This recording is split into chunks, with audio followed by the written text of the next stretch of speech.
So, COVID has trained us to stay away from the shops, order online, and so last mile delivery is becoming a lot more important. What are the trends that you see in last mile, Jack?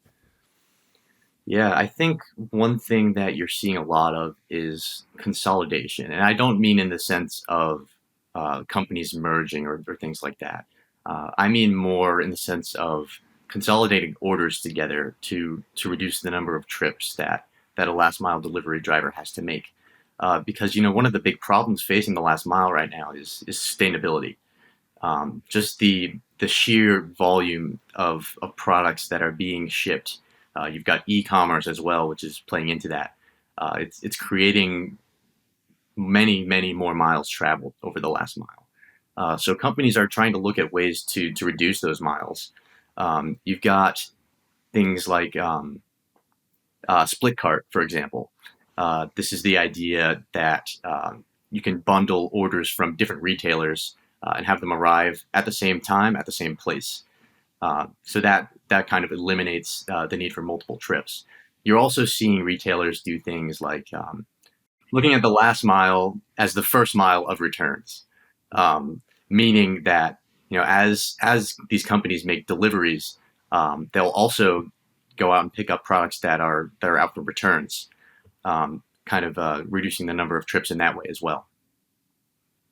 That's really cool. And because that's kind of the one of the disadvantages that would stop you placing an order online is the whole returns process and so forth. So, um, anything else in sustainability that you see? I do worry about that as a bit of a tree hugger myself. Feel a little bit guilty as I order things online, and I feel like I'm just creating more of more trips, more CO2 emissions from all these vehicles, more packaging. To what degree do you see that as a problem? And has anyone got any answers to that?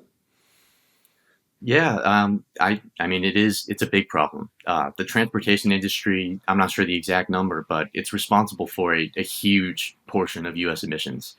So it is a big problem, and you've also got the problem of wasted products or products ending up in landfills, things like that.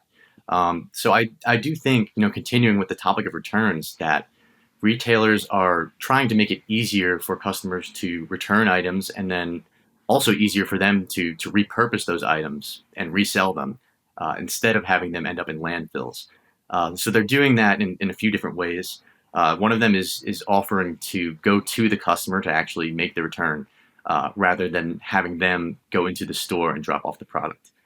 So you're seeing more of an emphasis on making that process as easy as possible for the customer. You're even seeing some retailers allowing customers to leave objects curbside. Um, so they're really making that process a lot easier.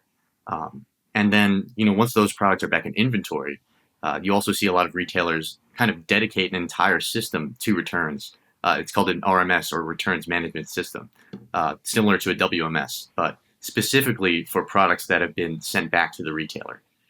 So there's a big push to repurpose those items and get them resold rather than have them end up in landfills, which for a long time has kind of been the case with returns. The majority of them have ended up in landfills up until recently. That's a really cool thing. I wasn't aware of that. And it sort of fits into this move towards circularity. Maybe maybe they'll extend the definition of returns and start selling better quality products that people can actually give back when they've finished with them. And you see a lot of systems around like buy nothing and so forth, where people are sharing stuff. So it seems like there's an opportunity for brands to start to participate in that, especially as they have the logistics capability that can move these things around and help people get value from what they're doing. Yeah, and I'm glad that you brought up that idea of circularity because Yeah. it's not just products that are being returned; it's also the packaging. You see a lot of companies started taking on this reusable packaging where the customer can receive the item and then return the packaging back to the retailer. There are two companies that come to mind that I've seen do this. Lush and Zara. They're both one is an apparel retailer, the other sells like fragrances and bath and body items. But those companies will offer reusable packaging. They'll sell to the customer, and then the customer has the option to bring that back to the store to be used to package another product. So you're seeing things like that as well. Thanks for watching this clip from the Mr. Beacon podcast here on YouTube. You can listen to the rest of this episode on iTunes, Spotify, or wherever you get your podcasts. If you enjoyed it, please like and share this video, and be sure to subscribe for more weekly videos. For more information about Wiliot and IoT Pixels, head on over to wiliot.com.